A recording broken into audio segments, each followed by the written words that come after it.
Bill Gates had a problem. So one day I'm chilling in my car listening to this documentary about Bill Gates. And I'm trying to get some inspiration, because for those of you that don't know, Bill Gates is one of the richest men in the world. He founded Microsoft, and he has a lot of charities going on. So I said, okay, let bro teach me something. I turn on this documentary, this music starts, dun, dun, dun, dun, dun, right? His mom opens up and says, you know what? Bill was always a little bit different. He didn't play with anybody. He didn't have any friends. Not because he was alone or anything. That's just because he did not play nice with others. And that is foreshadowing for what's to come. Bill was just a little bit different. They talk about Bill Gates in high school. And let me be clear, this documentary was not meant to make Bill Gates look bad. In fact, I believe it was meant to make Bill Gates look good.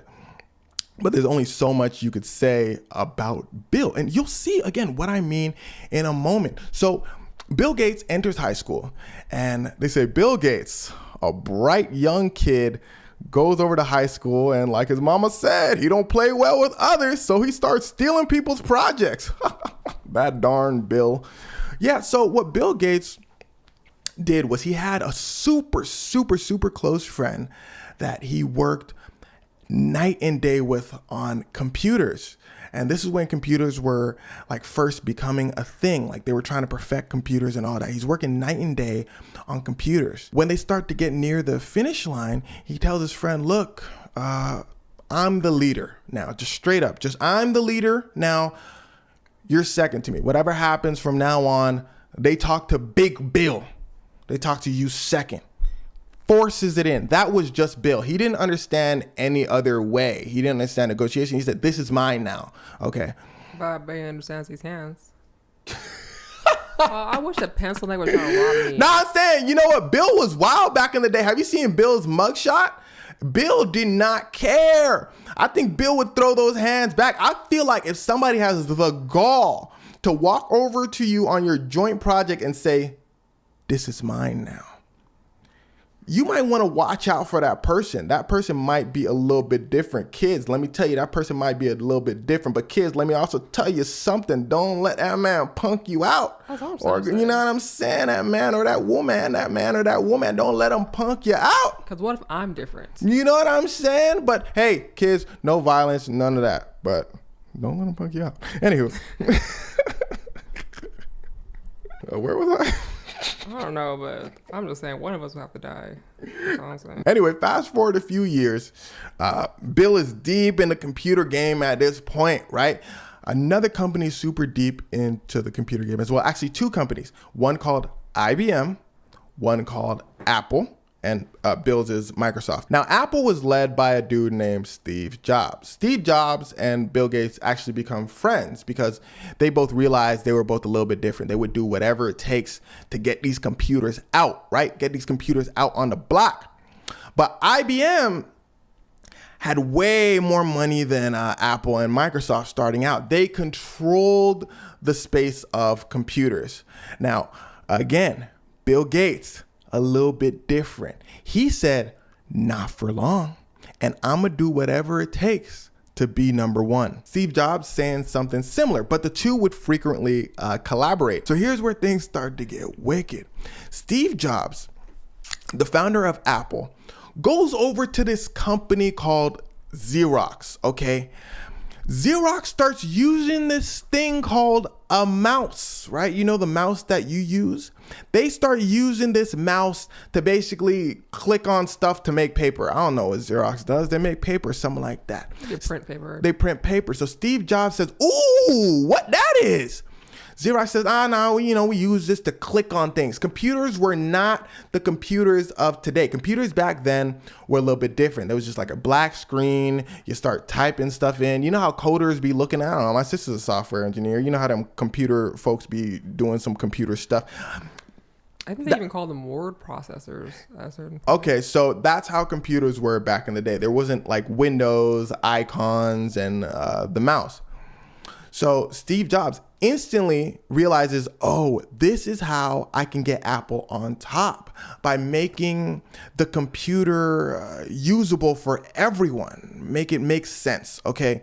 So he goes home and he says, Apple 1.0 is finna come out and we finna take over the world. But my friend Bill Gates is smart as hell. And I need his help to fix some things behind the code. He says, Bill, come on over. Bill comes on over. And he warns Bill, because Bill has a company of his own. He warns Bill, Bill, I have something crazy that I'm about to release. I need you to help me with the code. But whatever you see, because he has the mouse, he has the Windows, he has the application. Steve Jobs has that. Apple has that. He says, whatever you see, listen to my words closely. He says, whatever you see, you cannot copy me until, let's say, November 30th. He gives him a date. You cannot copy me until November 30th. Because Steve Jobs thinks that he's going to release Apple 1.0 first in like October 30th. So he says, Bill Gates is going to take my idea. Anyway, he says, I at least want a month head start. Cool. Bill Gates says, all right, bet, I got you. Let me help you with the code. November 30th comes around. Apple does not release their breakthrough Apple 1.0, the Windows and the mouse and all that, because there were delays. They had delays. So Bill Gates says, ooh, I'm finna slide in, and releases it as his idea. Now, there's actually a little misconception to the story. This is a famous story about how Bill Gates stole from Apple, but actually that's not exactly true. Bill Gates and Steve Jobs, quote unquote, stole from Xerox. Okay. And that's how Apple lost the court case against Microsoft for stealing their idea. And we'll get more into that in a second. So it turns out Bill Gates already went to Xerox. It turns out he already saw how the mouse worked and all that. And he was gonna do it himself. In fact, Bill Gates has a famous quote, and I'm gonna read it for you right here because it's wild. He says, well, Steve, he's talking to Steve Jobs. He says, well, Steve, I think there's more than one way of looking at it. He says, I think it's more like we both had this rich neighbor named Xerox, and I broke into his house to steal the TV set and found out that you had already stolen it. Ooh. So he was gonna release the Windows and the mouse anyway. Bill Gates was already gonna do that. He just couldn't really, because his friend Steve Jobs told him the contract. He said, I got it first and all that. Steve Jobs screwed up. Microsoft released it. So Apple says, nah, screw that. Steve Jobs was hurt because he thought that was his boy. Bill Gates gives him another quote. He says, literally, and they even said this in the documentary, if you don't want me to steal something of yours, don't show it to me. Straight up. Cold. He says that to his closest friends too. That wasn't only a quote he said to Steve Jobs. In the documentary, all nicey, the assistant walks over. She said, yeah, I remember Bill used to always share that. He said, if you don't want me to steal something from you, don't show it to me. Bro, I'll show you something, all right. Bill. Nah, that's Bill. He says, if I want it, it's mine, right? He says that in front of the courts too. So Apple tries to sue Microsoft, and Steve Jobs is doing it because he's hurt. They were close, guys. They were close. They were building this together. Like, they would always work with each other, always work on each other's stuff because they wanted to make the computer the best it could be. So Steve Jobs is basically suing Bill Gates, and the courts basically tell him what we said in this video. The courts tell him, well, both of y'all stole from Xerox. So what do you want me to do, Steve?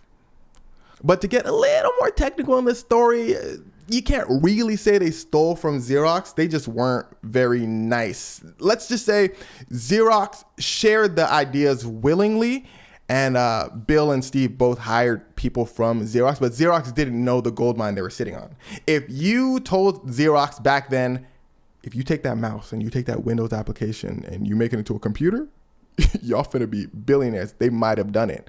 But Steve and Bill ain't tell them that. They had their vision and they asked Xerox, can you show me more? You know what I'm saying? But after that whole fiasco, people started looking at Bill Gates a little bit different. He was a little too blatant with his thievery, and what's yours is mine and what's mine is mine. So then Bill makes this insane shift. He starts being super charitable. He starts opening up charities all over the world. And he says, my new mission is to make this world a better place. And that's probably the Bill Gates you know today. Yeah, but it turns out Bill might be capping a little bit. And all it takes to find out if somebody's capping is one simple question. Why is Bill Gates still so rich when he gives away so much money? The math is not adding up. So people started to do a little bit of research. Investigative journalists start deep diving into Bill Gates' philanthropic nature, and they found out he gives away a lot of money, all right, but to big companies that have very powerful positions in the world space.